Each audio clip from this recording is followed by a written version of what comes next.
Hey guys, Ash Erish Legends. Welcome to the video. Send us some love, some positive vibes your way, especially if you need them out there today. Guys, welcome to the video. How y'all doing? Hopefully you're having a good time here. I'm grinding raid hard lately, especially live arena. Oh man, I just noticed there's 4 days left, and I'm like, oh my god, I need to get to my mythical mat 1320 there. So we are putting in some time, probably tonight as well. Grind up a little bit. I should have that done hopefully in a day or two. If you're end game, definitely, even if you don't like live arena, definitely go after those mats, man. So valuable. Also, I've been grinding some serious Ethereum restart. Been doing that a lot in the background too. I really like that game as well. But my primary love is still raid. Anyway, today I actually recorded a video on my main channel, going live in a few days, on one of these champions that I've never talked about ever here in years. Daily logins, right? Now, about, 4 years ago, 2021, I believe, they removed sacred shards and chickens from the daily logins, and they replaced them with mediocre at best champions. So it was a big bummer, but there's a lot of champions that last almost 2 years of login in Raid Shadow Legends. Today, what I want to do is briefly go over each of those champions along with timestamps for each one in the, on the video, and talk about, are they worth maxing out, right? And if so, especially for the borderline cases, if so, under what circumstances would I consider maxing out a daily login champion? So without further ado, let's jump into the list. The first daily login is Katun. Katun. I actually think that you get what, like Jizzo or whatever? Jareg? Who the heck? Not Jareg. Jizzo. Who's the very first? Who's the very first login you get? There's actually a couple before Katun, right? You have, it's been a while, I'm not going to lie, but you have Shaman, right? You got Shaman, who's a reviver, a mediocre one. I wouldn't invest, but you could take her to 50 and use her as an orc reviver. And then I believe, who is it? Is it Jarang or is it Jizzo? I think it's Jizzo. He's actually a good provoker for Hydra clan boss, but you're not going to need him right away. So I wouldn't invest in either of these champions, at least not heavily. After 30 days, you get Katun. Everybody, spenders, non-spenders, free to play, everybody in between, should max out Katun, should build Katun. Doesn't need to be the #1 priority on your account if you already have an increased speed champion, but Katun is an absolute beast of a champion who can be used even in the end game, especially in restrictive content. But she's a great carry in the early game, especially, and she's a barbarian. Ash, she's not an orc. She's a good carry in the beginning. She has that speed in all battles aura, which is really hard to find, especially in the early game of Raid Shadow Legends. Moreover, she has a decreased speed on the A1. That's the big version. Very nice. She has an increased speed and an increased turn meter on the A2. She's kind of like one of these batteries that just keeps your team running faster. Increased speed plus turn meter fill is going to get more out of all the other champions. And at the same time, she's also decreasing on an AoE the turn meter of the enemies on her A3. So she's like one of those, she doesn't serve an absolutely essential role. She's not your main reviver or healer or DPS on a squad, but she's the perfect complement on a well-balanced team. Keep everybody doing what they do best, more often, more frequently, while at the same time controlling the enemy with decreased speed and decreased turn meter. With the speed aura, she's fantastic champion. All right, next up is Yaga the Insatiable. Oh, Yaga the Insatiable. Insatiable, no way. This dude sucks. This guy's a trap. I would never invest in him unless you're just a glutton for punishment, you sadistic mofos out there who want the poison on the A1. You get a poison on the A2, or 2 poisons on the A2, and then you get a single target hit or a single hitter on the A3. Honestly, Kale, a starting champion, is leaps and bounds better than this champion. You do get a little bit of poisons on a very squishy champion. He has barely any health. There's no reason anybody should invest in Yaga the Insatiable. They throw him at you, to me, as like book bait. Epic skill tomes, there's a lot of them on this champion. Most of them don't do much. Just stay away. Dark Aethel. Unfortunately, the same thing about Dark Aethel, right? I would encourage nobody to max her out. Now, there are some people that like Dark Aethel. I'm not one of them, but I want to be fair. She's very squishy again, 925 defense, 13K on the HP. She's got a decreased defense on the A1, not too bad. An AoE decreased speed, but it's only a 75% chance on a 4-turn cooldown. AoE decreased speed is one of the best things out there for control, for wave control in the game.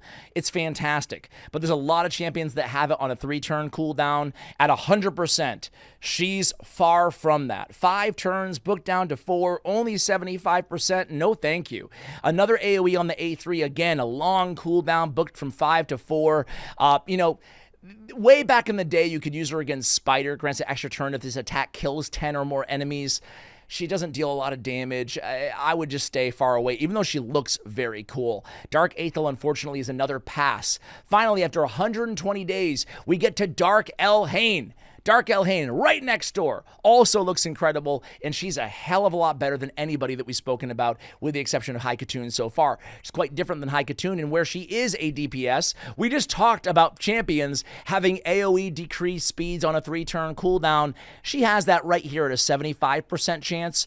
Obviously, it's better because it's a 4 booked down to a 3-turn cooldown. She brings her own increased attack, ergo more damage, and she's the perfect anti-freeze champion. She's the counter to other freeze champions out there, or freeze bosses like Ice Golem, or like Frost Spider, for example, right? Or Tormund, or any other ice champion in the arena as well, because she's going to immediately strip freeze off of her, and she's going to immediately trigger her A2 Death's Majesty. She's also going to throw on some buffs while she's at it. So really, I would say kind of a niche but very capable damage dealer and AoE decreased speed champion. So Dark Elhain is absolutely worth investing in. Lordly Legionary. You know what? I tried to talk myself into this dude way back in the day, Lordly Legionary. You get him after, 150 days. The big reward is Lordly frickin' Legionary. This guy really stinks, in my opinion. Where is he? There he is. Back in the day, you can make a case maybe if you're struggling in Fire Knight, but, I don't know. He has a 2, maybe an additional hits on the A1, but it is conditional. They need to be under heal reduction, which, by the way, he doesn't bring in his kit. It'd be one thing if you're replacing heal reduction, and if you place the heal reduction, you get 2 extra hits or something like that. Nah, he just has it there and you don't get it. It's a lame ability, I think. He has a decreased speed on his A1. Okay, decreased turn meter if they're under a decreased speed. Reflect damage does count as hits on the Fire Knight shield. So again, very niche utility. The problem here is it's a 5-turn cooldown. Reflect damage for 2 turns. Book it down to 4. No. There's rares in the game that have reflect damage on a 2-turn duration on a 2-turn cooldown, right? Fellhound. Let's take a look at him really quickly because, what I'm trying to say here is that this is not a very special champion. Unfortunately. So, Fellhound, there you are. He's got reflect damage on all allies, 4 turns booked down to 2. Hell yeah! Not 5 turns booked down to 4 for 2-turn duration. Even in Fire Knight, I would not recommend. TLDR, pass on Lordly Legionary. Sila the Drakes!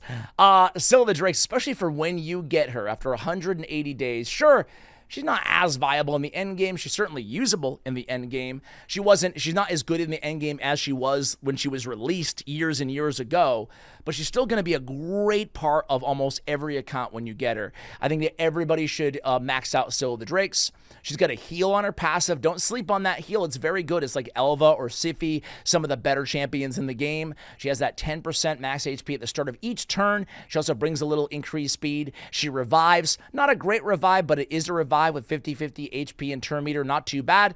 And then she's got stun. She's got control on her A2, and her A1 ability would decrease speed and turn meter.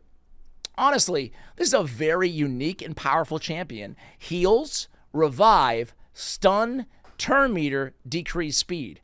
I can't think of many champions, if any, who have that sort of kit. It's an interesting kind of combination of control and support. So Sila Drake is actually better, I think, that a lot of endgame players remember, necessarily, especially for when you get her. Absolutely worth investing in. I tend to put, I should mention some sets here too. High Katun and speed sets.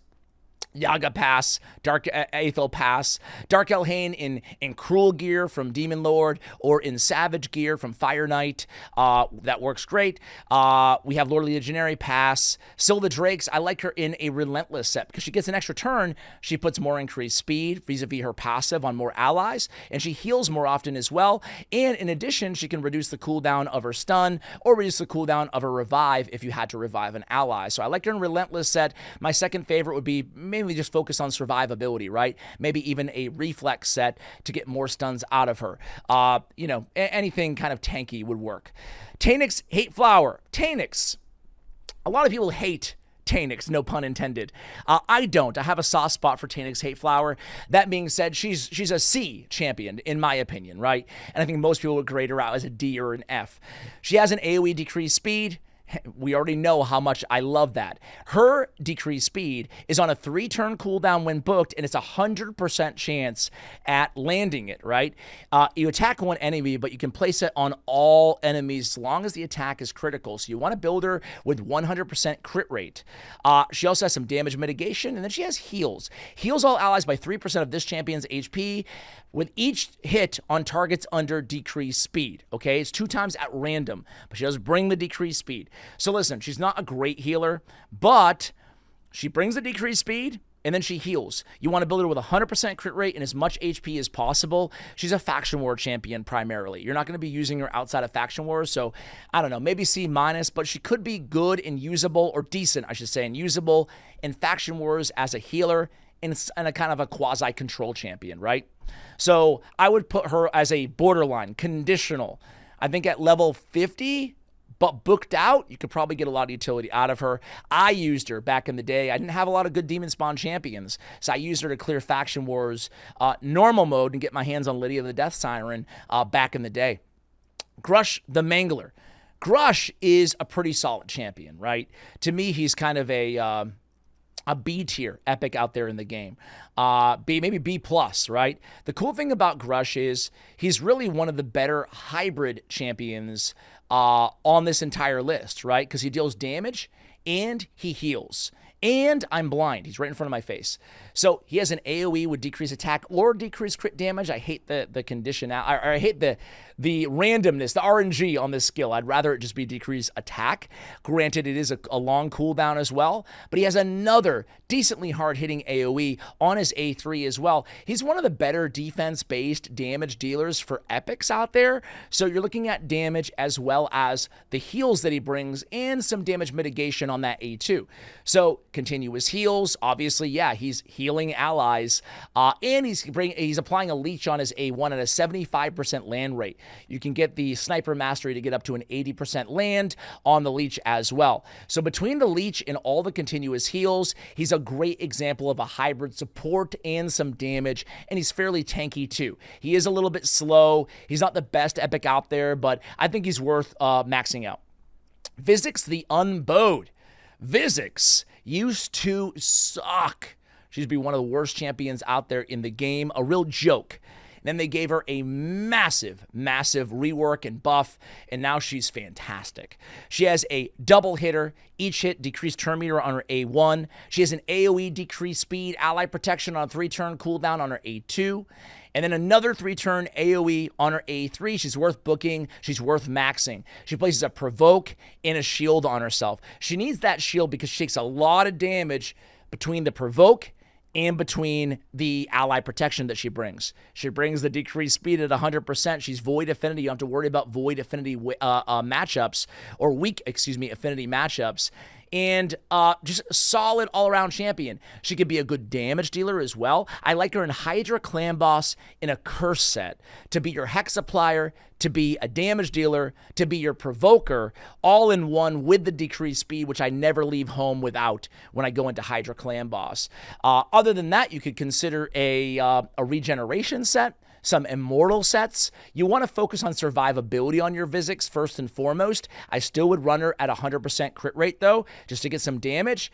And then if you can get away with it, maybe you start experimenting with, as I said, curse sets, or maybe a relentless set or something like that to get more out of her as well.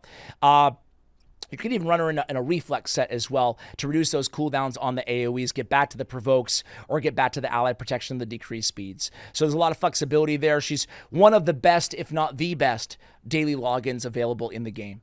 Cleoterix. Cleoterix, I just did a video on my main channel, so if you're interested in my real thoughts on Cleoterix throughout a full play test in solid gear, what can she do? Is she good? Is she bad? You know, niche parts of her kit that some people don't really appreciate, like the block active skills. I'll go ahead and link that video in the description of this video. I like Cleoterix. I don't love Cleoterix, right? I think she's a good damage dealer. 2 strong AoEs. She does bring other utility to the table outside of just damage, too. She brings a Hex for 3 turns on a 4-turn cooldown. Very good. Increased accuracy on the whole team. She can be used for block active skills and wave content in the arena. She can deal a lot of damage. She has the big version of Weaken on her A1. She has counterattacks as well. So put it all together, I think you're looking at kind of a B-, maybe a B legendary champion, which for free is not too bad. I think Cleoterix is a little bit underrated because most people out there think she's just meh or kind of crappy. I think she's better than that, frankly. Scion. So I would build her in Savage or Lethal gear or Cruel gear. Just build her as a nuker, but you want to make sure you have accuracy on her, even though the mandate or the requirement of accuracy isn't as high as other champions, given that she brings her own increased accuracy. I'd still try to focus on getting, you know, at least 10 points of accuracy per stage of a dungeon, you know, for the end game. By the time you get her 271 days in, probably going to want her with 300 accuracy minimum. Scion. Scion after 391 days. All right, guys, I'm just going to say it. He's the dude that I just recorded a video on. I'll say this about Scion, right? The video will be live in 2 days on Ash Raid Shadow Legends, my main YouTube channel, by the way, if you're curious. He looks so cool. That's one nice thing about Scion. Unfortunately, he's not going to be worth your time to invest in unless you're struggling with Amos the Lunar, who is the boss of Cintranos of Curse City, right? Now, you need heal reduction on your team when you're going against Amos, and he has that here at a 2-turn duration. He's available for one of the Amos rotations. So go ahead and use him in that situation. He can be a fine heal reduction champion, and he hits pretty hard with the Evil Seed A2 ability. Outside of that, not a ton of damage here. Not that bad, but not that great. I did a damage test. He came in 3rd place out of 4 epics that I tested. Check out the video if you want to see who beat him out. But TLDR, outside of Amos, I am not investing in him. All right, Gerda Bogbrew. Another one kind of like Cleoterix that I don't think is the best champion out there, but I think she's far from the worst. I think she gets a bad rap. She has a lot of HP. You can put her in a shield set or a bolster set if you need that extra survivability on your team for progression. She does have a weakened big version on a 3-turn cooldown. She has poisons. She's placing 2 poisons on all enemies. She's removing 2 debuffs from all allies, and she's removing a buff from all enemies, all on the same ability on a 3-turn cooldown. This is one of those abilities that's doing 3 different things, all useful, all on a 3-turn cooldown, all at 100%, chance of it happening. Not bad, right? Not bad. She's not the best champion out there, but she's kind of a mini Bad Alcazar in some ways. And she brings some different stuff too. A debuff spread conditional on Weaken, which she does bring on her A2. All in all, great for Dragon's Lair, great for anywhere that you need a poisoner. You can use her with an Eleanoril or a Xavia or a Balar the Lost or a Theodore, any poison activator in the game as a support and also a poison applier, but she's still pretty niche with all that said. So I would say conditional on Gerda Bogbrew in terms of if you need a skill set like that, if you need some support and you don't have a Battle Khazar on a poison team, she's super viable. She can even solo in Regeneration and Immortal in some earlier stages of hard Dragon or in some normal stages, maybe lower stages of Ice Golem. So not too bad. Lady Erish. Lady Erish is the only champion out of all of these daily logins that I have not maxed out and play tested. I've never been a big fan looking at her kit. That being said, I do think that she's more compelling on paper and our multipliers versus some of the other mediocre epic nukers that we get, such as Scion, such as, I guess, Dark Aethel, and one that's coming up as well. What I do like about her is she brings her own buffs, and she grants an extra turn. It's a 3-turn duration as well. It's very kind, duration. With the extra turn, it allows her to get back to her AoE even faster. She also has, if the extra turn is not granted, on the 20% extra turn on her A2, Blur of Knives, she fills turn meter for each living enemy instead. It's great turn meter increase, parlayed with the extra turn, which really makes her kind of like some Energizer Bunny, right? Nuker version of Energizer Bunny, where she's just going in and attacking a lot more than you might think. She also has a weaken, big version on her A1 ability. It's only a 25% chance, 30 with the Sniper Mastery, but it's on each hit has that 30% chance, so it's not too bad. She also has a perfect veil, which is good because she's very squishy. 15k HP, 936 on the defense. Lady Erish, I would say, is not great. If you want to build her, you try to build her pretty fast and savage and cruel, like nuker gear, right? But she's not great. So I would call her C tier, and I would say probably not going to be maxing her out, especially after 571 days in the game, unless you're dying for a nuker or in need of a nuker in the Knights Revenant faction. Speaking of Knights Revenant faction, we have 2 champions left, guys. We have Erish. Erish is very good. I would call her like A- if I was to tier her out. And I think that even after 631 days, even after that long, I think most players are going to want to max out Erish. Erish is a very, very capable HP-based nuker, but she's more than that as well, right? She's tanky. She's an ally protector. She's a damage dealer. She brings a counterattack on herself, which leads into the AoE on the A1. She's creating a stun set for clearing, wave content. She has 2 AoEs and a counterattack move. So AoEs everywhere from her, including the A1, where she can remove a buff from each target. Really handy on an AoE on an A1 ability. And then she has an AoE that's hard hitting on her A2. I think it's a 0.35 multiplier, which is really good for an HP-based damage dealer. And she has a stun, a 75% chance of placing a stun on that A2 ability. There's some more good things about her as well, including the aesthetics. The visual on her are insane. She's one of my favorite looking champions in the game, honestly. Like really, really cool design here on Erish, if you ask me. So yeah, she's worth maxing out. You can build her as a nuker. You can put her in Stone Skin, slow build Stone Skin because she brings the counterattack on herself.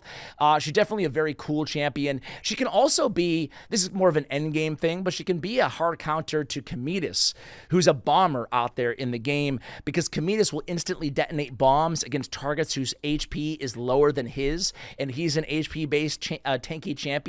But a lot of players will build her with a ton of HP to basically evade the bombs of Cometus. All right, C's sucks. I would not invest in C's. Unfortunately, I just maxed out C's like a week ago, and because I wanted to compare him to Scion. You can wait for the video to see how he did. But man, C's is not very good, unfortunately. His kit is interesting, though. He has a triple hitter, a perfect veil on himself, turn meter fill on the A2, all good. He has an increased attack on himself for 2 turns if the attack is critical on the A1, solid. His passive steals 15% turn meter from the enemy with the highest turn meter at the end of this champion's turn, can't be resisted. Very cool. And then he has an AoE, increased crit damage before attacking with a heal.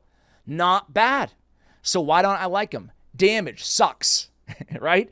His multipliers are not good, and I was so let down by his DPS, honestly. Especially, again, considering this is a day 751 champion. Frankly, even though he's cool, and the turn meter steal is cool, and you can do some things, maybe there's a little bit of viability in areas like Fire Knight or whatever, but like, I don't know. It's not enough for me to make up for the fact that, if he had a triple hitter on his A1, I would be like, okay, Fire Knight is a real viability here, but he doesn't. He has a single target on his A1. He's niche at best, faction wars or really restrictive content, but even then, he's just, unfortunately, was a big letdown to me. So those are all the daily login champions. I would say like half of them are worth considering upgrading. Hopefully I did a good job of talking about where, right? Erish, Stun, Arena, Control, Lady Erish nuking in Faction Wars, Gerda, Dragon, Scion, Nowhere, Cleoterix, Hydra, with the Hex, Arena, although she's far from meta, Vizix, Hydra, or Anywhere, right? She's so good. She's so versatile, especially in wave content, but supporting your team and controlling the enemy. Grush, kind of the same deal, like healing and support and progression. Tanix, Faction Wars, Sil, pretty much anywhere. We want to go through them all. Well, I guess we will. Lord of Legionary, Nowhere. Dark Elhane, Fire Knight, Frostbiter, Ice Golem, Frostbiter in the arena against Freeze. Dark Aethel, Nowhere. Yaga, Nowhere. High Katun, Anywhere. Progression. There it is, guys. Thank you for watching the video. Hopefully you found it helpful. Let me know if you agree or disagree. If you had a different experience with any of these champions, I'd love to hear from you in the comments below. And hey, if you want to watch the Cleoterix video, now's the perfect time to go ahead and check it out. Thanks for watching, and as always, take care, guys.